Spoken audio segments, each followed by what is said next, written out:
Elle n'a rien à faire dans cette réunion, a annoncé ma cousine Michel. Elle n'a jamais contribué aux propriétés de grand-père. Pas une seule fois. Les proches ont murmuré en accord.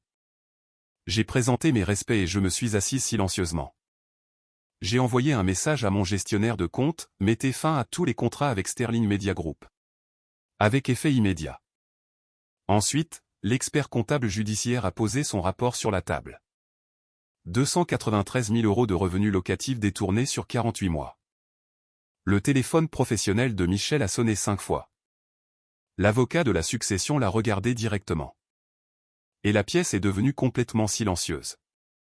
La première chose que Michel a dite quand je suis entré dans la salle de conférence chez Hartley & Associates n'était pas bonjour. Ce n'était même pas un regard de reconnaissance. C'était une déclaration. Elle n'a rien à faire dans cette réunion. Elle l'a dit à ma tante Roberta, mais elle l'a dit assez fort pour que les 11 personnes présentes dans cette pièce l'entendent, mon oncle Douglas, mes cousins Marcus et Brie, 3 amis de longue date de grand-père qui avaient été invités comme témoins, et l'avocat de la succession, Gérald Hartley.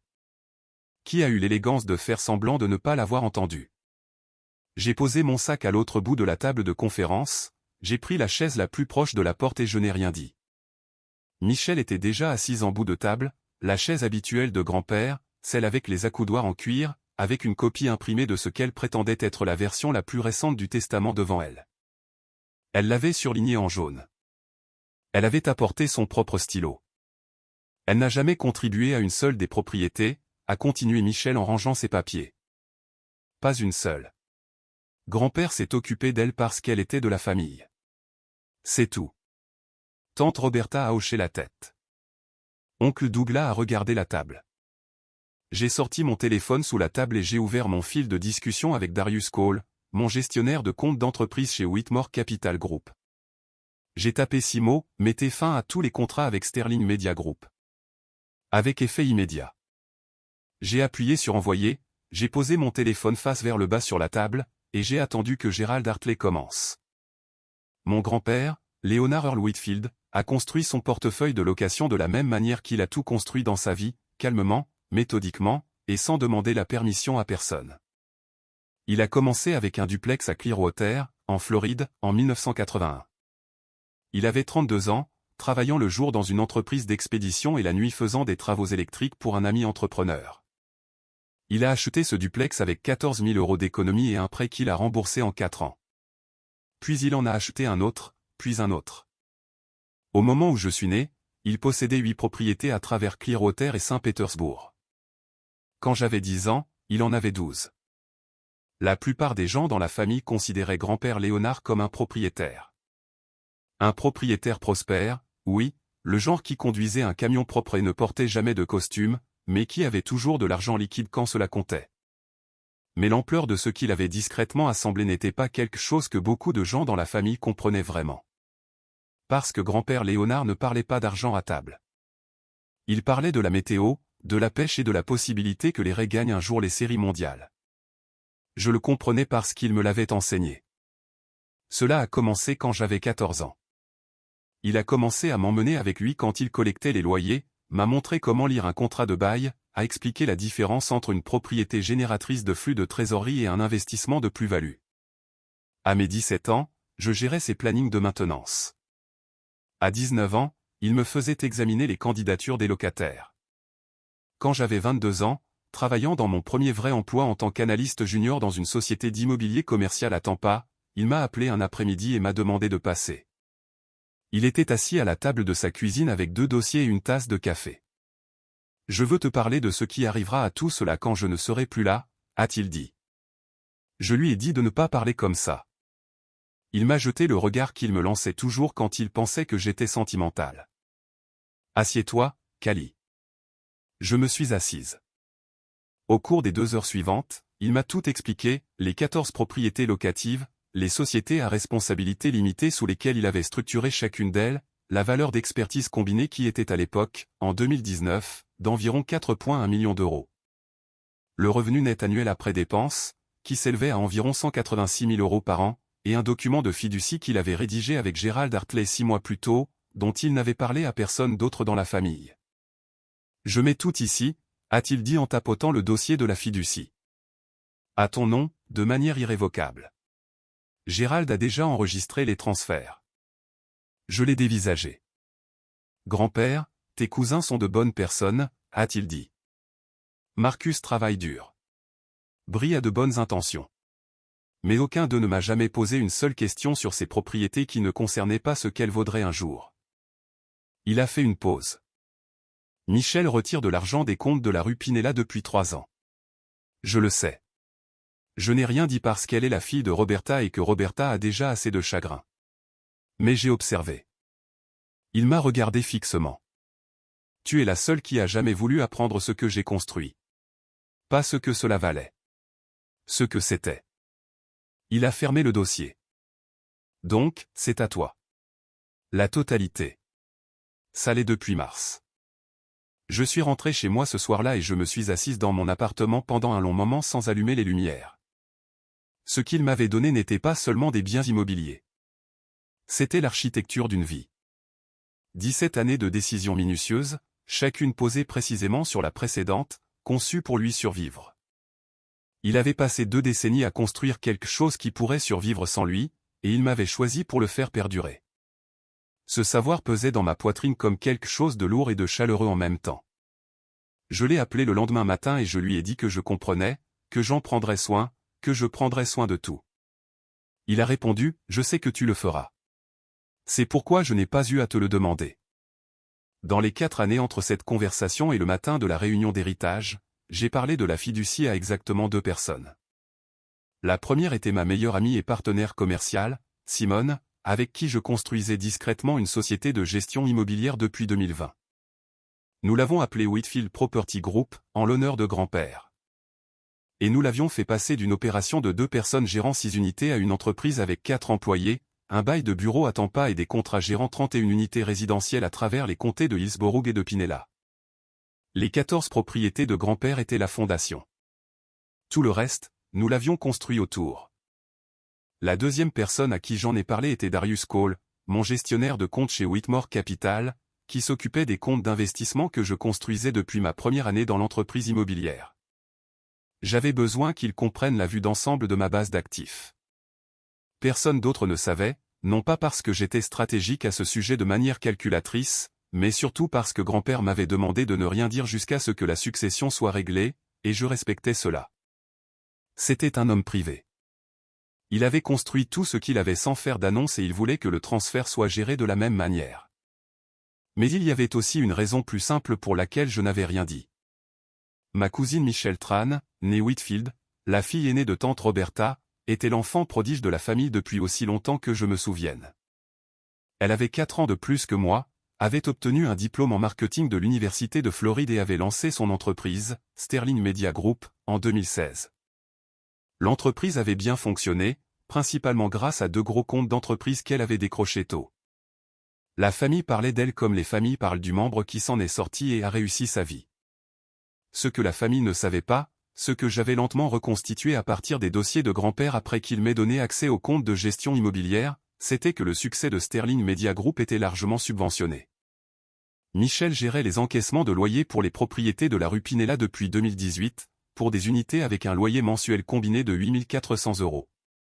Son arrangement avec grand-père était qu'elle collecterait l'argent, gérerait les communications mineures avec les locataires et déposerait les fonds sur le compte de la société à responsabilité limitée de la propriété. En échange, il lui payait des frais de gestion de 600 € par mois. Ce qu'elle faisait réellement, c'était déposer des montants partiels et détourner la différence. Les déficits étaient petits au début, quelques centaines d'euros par mois, faciles à attribuer à des locataires en retard, des réparations mineures, des frais administratifs. Mais sur 48 mois, le schéma était indéniable. J'avais remis les relevés de transactions à un expert comptable judiciaire nommé Victor Reyes en janvier, 2 mois avant le décès de grand-père. Victor avait été minutieux. Son rapport était dans mon sac quand je suis entré chez Hartley & Associates ce matin-là. Michel ne le savait pas. Grand-père Léonard est décédé un mardi matin de mars à la maison, dans son propre lit, comme il avait toujours dit qu'il voulait partir. Il avait 74 ans. Son médecin a dit que son cœur s'était simplement arrêté. Il n'y a pas eu de lutte.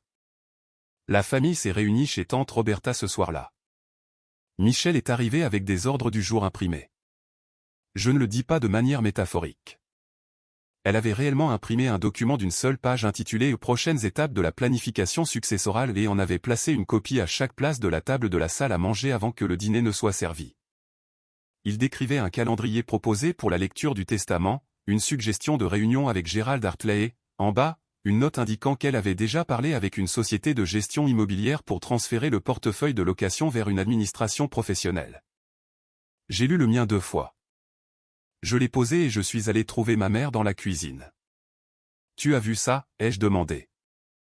Ma mère a jeté un coup d'œil à la page. Elle essaie juste d'être organisée. J'ai mis la page dans mon sac et je suis retourné à la table. Au cours des 2 semaines suivantes, alors que la famille traversait les processus formels du deuil, la nécrologie, la cérémonie, la réception, les appels de remerciement, Michel s'est positionnée comme l'administratrice de facto de la succession. Elle a programmé la réunion avec Gérald Hartley. Elle a recueilli les disponibilités de la famille.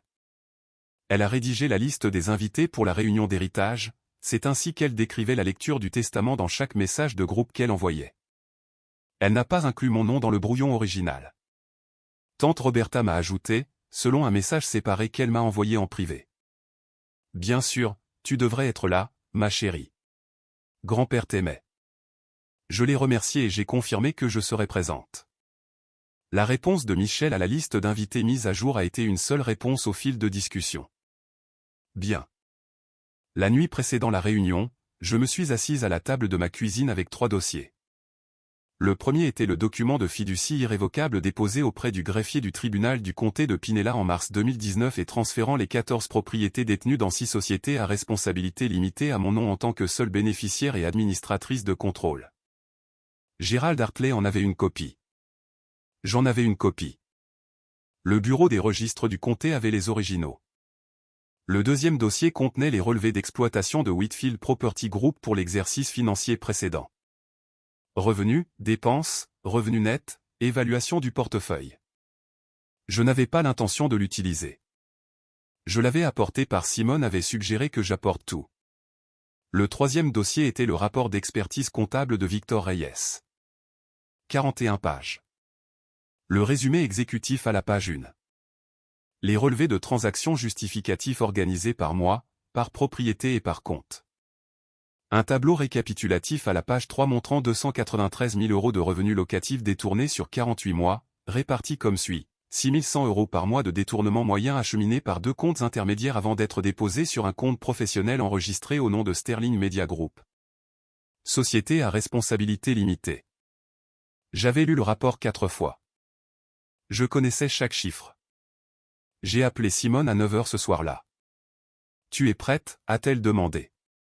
Je pense que oui. Tu n'as pas besoin de faire quoi que ce soit de dramatique, a-t-elle dit. Laisse simplement Hartley diriger la réunion.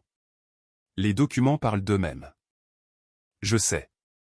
Et Cali, elle a fait une pause. Peu importe ce qu'elle dit quand tu entres, assieds-toi simplement. Ne réagis pas. Je sais, ai-je répété. J'ai placé les 3 dossiers dans mon sac, j'ai posé mon sac près de la porte et je suis allé me coucher. Je n'ai pas bien dormi, mais ce n'était pas parce que j'étais nerveuse. Je n'arrêtais pas de penser à la table de la cuisine de grand-père, à la façon dont il avait disposé les 2 dossiers côte à côte sans cérémonie, à la façon dont il expliquait les choses, non pas pour impressionner, mais pour transmettre. Il avait passé toute sa vie à construire quelque chose, puis avait passé un après-midi à s'assurer que cela ne disparaîtrait pas en même temps que lui. Je pensais au fait que très peu de gens avaient quelqu'un qui croyait en eux de manière aussi totale, et à ce que cela signifiait de se voir confier quelque chose d'aussi grand. Au matin, j'étais prête. Gérald Hartley a ouvert la séance à 10 h du matin. C'était un homme prudent, Gérald, 60 ans, réfléchi dans ses paroles, le genre d'avocat qui ne haussait jamais la voix parce qu'il n'en avait jamais besoin. Il représentait mon grand-père depuis 22 ans. Il a posé son propre dossier sur la table, a retiré ses lunettes, les a nettoyées, les a remises, et a regardé autour de la pièce. Avant de commencer, a-t-il dit, je tiens à préciser que cette réunion a une portée procédurale spécifique. Nous sommes ici pour discuter de la distribution de la succession de Leonard Whitfield telle que documentée dans son dernier testament daté de novembre 2022 et pour aborder certaines Questions connexes relatives aux avoirs immobiliers qui précèdent le testament. Michel a levé les yeux de sa copie surlignée. Qu'est-ce que cela signifie, question connexe? Cela signifie qu'il y a plusieurs points que nous devons aborder dans l'ordre, a dit Gérald agréablement. Je demanderai à tout le monde de garder ces questions jusqu'à ce que j'ai terminé la présentation initiale. Michel s'est adossé à sa chaise. Elle avait l'air confiante. Elle avait fait le travail, assisté aux réunions, s'était positionnée correctement. Elle avait son testament surligné. Elle avait son calendrier imprimé. Elle avait 4 ans de plus que moi et avait une agence de marketing et une belle voiture et la confiance totale d'une femme qui n'avait jamais considéré une seule fois que le sol sous ses pieds pourrait ne pas être solide. Gérald a ouvert son dossier. Le testament, tel que rédigé en novembre 2022, aborde les biens personnels de Léonard, ses véhicules, ses comptes financiers détenus à son nom individuel et ses effets personnels. La valeur totale de ses actifs est d'environ 312 000 €. Il a fait une pause. Le testament n'aborde pas les 14 propriétés locatives précédemment détenues par 6 sociétés à responsabilité limitée sous la structure de Whitfield Property Group car, à compter du 14 mars 2019, ces propriétés ne faisaient plus partie de la succession de Léonard. La pièce était silencieuse. Le stylo de Michel s'est arrêté de bouger. En mars 2019, a continué Gérald, Léonard a exécuté un transfert de fiducie irrévocable transmettant les 14 propriétés et leurs intérêts associés dans les sociétés à responsabilité limitée à une seule bénéficiaire désignée. Le transfert a été enregistré auprès du greffier du tribunal du comté de Pinella et est légalement effectif depuis cette date. Il a levé les yeux. Les propriétés sont sous la gestion et le contrôle de la bénéficiaire depuis 4 ans. Oncle Douglas est penché en avant. Qui est la bénéficiaire? Gérald a regardé vers le bout de la table dans ma direction. La pièce s'est tournée. Michel s'est tourné en dernier. Elle m'a regardé de la même manière que les gens regardent quelque chose qu'ils essaient de reclassifier, cherchant la version des événements qui avait encore du sens. Ce n'est pas possible, a-t-elle dit. Sa voix était plate. J'ai la documentation enregistrée ici, a dit Gérald, tout comme Madame Whitfield. J'ai ouvert mon sac et j'ai placé le dossier de la fiducie sur la table. Je ne l'ai pas fait glisser vers elle. Je ne l'ai pas ouvert de manière théâtrale. Je l'ai simplement posé. Elle avait 25 ans, a dit Michel plus fort maintenant. Grand-père n'aurait pas. Elle n'a même jamais. Elle n'a jamais géré une seule. Michel. La voix de tante Roberta était calme. Je gérais les propriétés, ai-je dit. C'était la première fois que je parlais depuis le début de la réunion. Toutes, depuis 2020. Tu gérais les collectes de la rue Pinella. J'ai repris la gestion directe de ces 4 unités en janvier de cette année quand j'ai engagé un expert comptable judiciaire pour examiner les registres de revenus. Le mot judiciaire est tombé dans la pièce comme quelque chose lâché d'une grande hauteur. J'ai plongé la main dans mon sac et j'ai placé le rapport de Victor sur la table. Victor Reyes a terminé son examen en février, ai-je dit. Ses conclusions sont dans le rapport. 293 000 € de revenus locatifs détournés sur 48 mois. Un détournement moyen d'environ 6 100 € par mois. Les fonds ont été acheminés par 2 comptes intermédiaires avant d'être déposés sur un compte professionnel enregistré au nom de Sterling Media Group. Le silence qui a suivi était total. Le téléphone de Michel, posé face vers le haut sur la table à côté de son testament surligné, s'est allumé. Un appel. Elle l'a ignoré. Il s'est arrêté. Puis il a sonné à nouveau. C'est un mensonge, a-t-elle dit. Mais sa voix avait changé. La confiance avait disparu. Ce qui restait ressemblait à du calcul, comme quelqu'un qui fait des calculs dans sa tête et qui n'aime pas le résultat. Les relevés de transactions sont dans l'annexe, ai-je dit. Page 9 à 37. Son téléphone a sonné une 3e fois. Elle l'a pris, a regardé l'écran et l'a posé face vers le bas. Gérald s'est raclé la gorge. J'ai examiné le rapport de Monsieur Reyes et je l'ai partagé avec un collègue de notre division des litiges.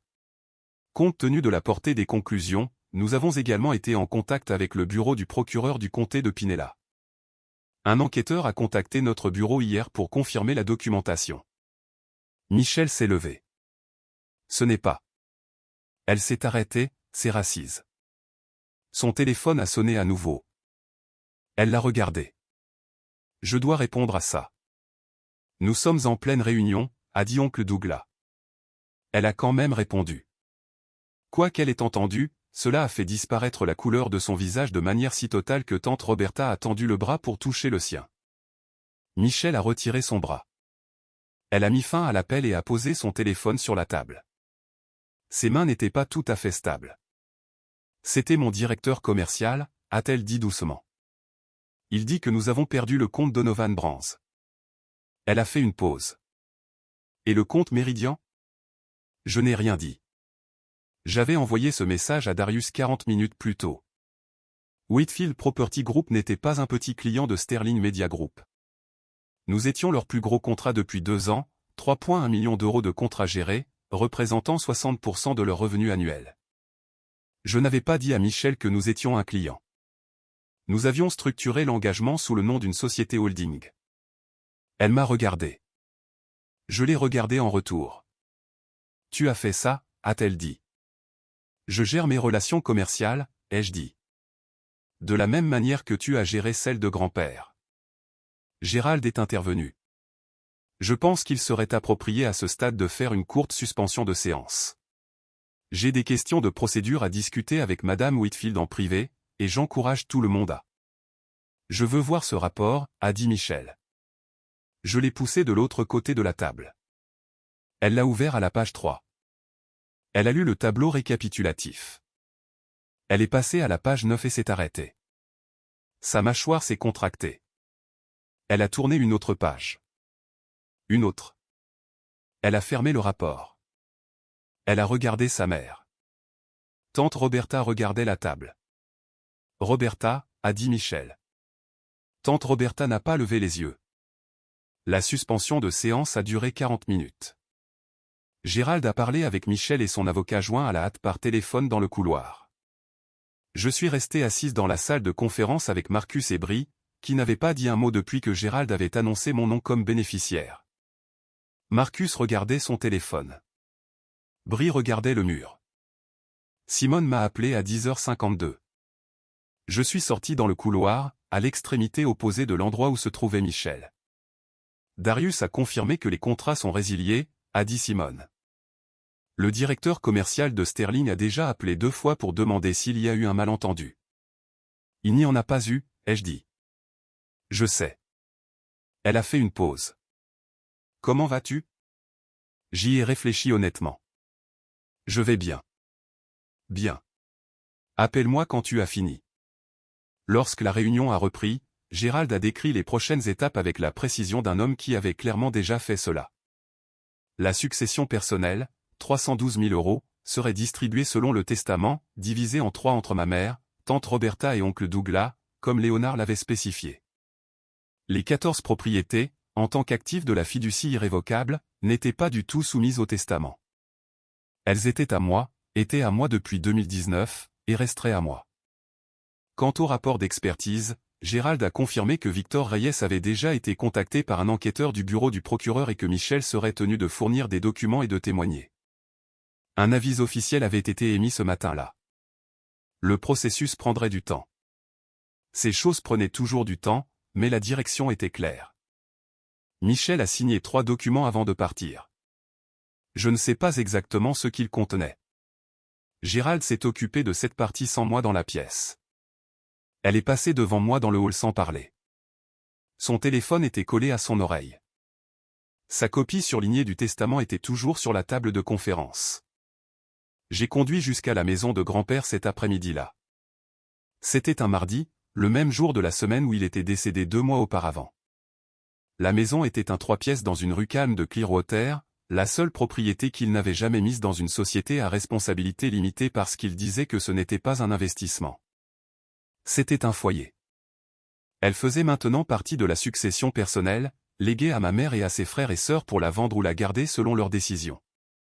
Je suis entré avec la clé que j'avais toujours eue et je me suis assise dans la cuisine pendant un moment. Les dossiers étaient sur la table où il laissait toujours les choses, une habitude que j'avais héritée de lui sans m'en rendre compte. J'avais passé tellement d'heures à cette table, examinant des baux, passant en revue les taux d'inoccupation, apprenant à lire un taux de capitalisation comme si c'était une histoire plutôt qu'un chiffre. J'ai repensé à ce qu'il avait dit le soir où il m'avait montré les documents de la fiducie. Tu es la seule qui a jamais voulu apprendre ce que j'ai construit. Pas ce que cela valait, ce que c'était. J'avais pensé à cette phrase une centaine de fois au cours des 4 années qui ont suivi. Je l'avais retournée dans tous les sens comme on retourne quelque chose que l'on veut comprendre pleinement avant de le poser. Je la comprenais maintenant. 6 semaines après la réunion d'héritage, le bureau du procureur a déposé des accusations formelles contre Michel Tran pour vol qualifié et détournement de fonds frauduleux. Plus précisément 293 000 € de revenus locatifs détournés de 6 comptes de sociétés à responsabilité limitée de Whitfield Property entre 2018 et 2022. Son avocat a plaidé non coupable. Le processus, comme l'avait dit Gérald, prendrait du temps. Sterling Media Group s'est placé sous la protection de la loi sur les faillites 8 semaines après la réunion d'héritage. La perte de nos contrats avait été le point de rupture. 3 autres clients avaient suivi lorsque l'histoire avait circulé dans le monde des affaires de Tampa en murmures discrets et professionnels. Tante Roberta m'a appelé une fois, environ un mois après tout cela. Elle ne m'a pas demandé d'intervenir ou d'adoucir quoi que ce soit. Elle a dit qu'elle était désolée. Elle a dit qu'elle ne savait pas et je l'ai cru parce que mon grand-père l'avait cru. Elle a demandé si nous pouvions déjeuner ensemble un de ces jours. J'ai dit oui. Whitfield Property Group a ouvert un deuxième bureau à Saint-Pétersbourg à l'automne. Nous avons pris en gestion 4 propriétés supplémentaires, aucune d'entre elles n'étant liée à la famille, et nous avons terminé l'année avec 11 employés à temps plein. J'ai mis la photo de grand-père sur le mur de la salle de conférence. Il aurait trouvé cela sentimental. Je l'ai gardé là quand même. Les 14 propriétés ont continué à fonctionner de la manière dont il les avait construites, soigneusement, discrètement et sans demander la permission à personne. Je collectais les loyers. J'examinais les baux, je tenais les comptes propres. J'étais, après tout, la seule qui avait voulu apprendre ce qu'il avait construit, pas ce que cela valait, ce que c'était.